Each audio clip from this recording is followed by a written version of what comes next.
Magandang umaga mga kanegosyo. Ngayong araw nga pala ay sasabihin ko kung magkano yung pinapatong ko kada kilo ng bigas na tinda ko. Ito nga pala yung mga presyo ng mga bigas ko ngayon. Medyo mataas dahil wala pang anihan ngayong buwan na to. Pero bago tayo magsimula, i-flex ko lang muna yung pwesto ng kuya ko. Bale sa akin nga pala yung bigasan dito. Tapos sa kanya naman yung grocery. Ito nga pala yung counter niya. Yan, kumpleto yun yung pwesto niya, mga grocery. Tapos sa akin naman ay mga bigas at feed supply.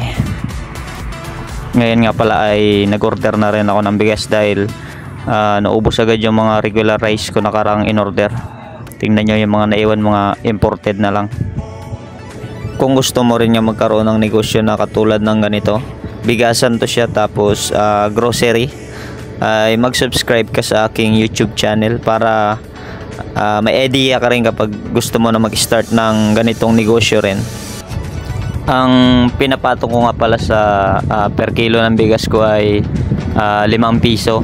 Bali sa 50 kilos kikita ka ng 250 pesos. Sa isang sako lang yun agad yung kita mo. Nakadepende pa rin yun sa inyo kung magkano yung ipapatong nyo. Pwede rin 4, pwede 6, 7. Nasa sa inyo yan.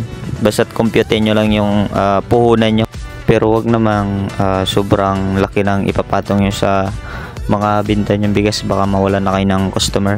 Dito naman sa jasmine rice, at dahil imported to ay pinapatungan ko to ng 6 per kilo. Bali sa isang sako ay kumikita ako ng 300 pesos.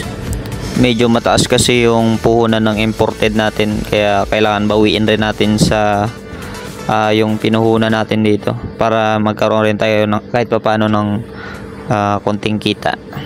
Sa pagbibigasan pala dapat kabisado mo yung mga variety ng mga bigas. Dapat alam mo kung ano yung mga malambot. May mga customer kasing masisilan, mapili sila sa binibili nilang mga bigas. Siyempre kailangan, gusto rin nila yung malambot. Kahit pag sinaing mo dapat malambot pa rin kung mabahaw na siya.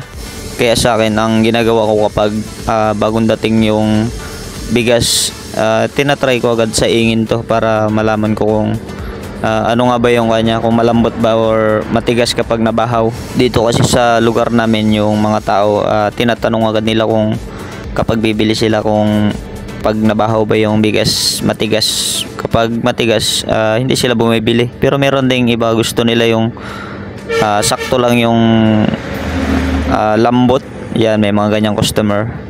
Hanggang dito na lang ang aking video mga kanegosyo. Sana ay may natutunan kayo sa video ang ginawa ko about sa presyo sa bigasan.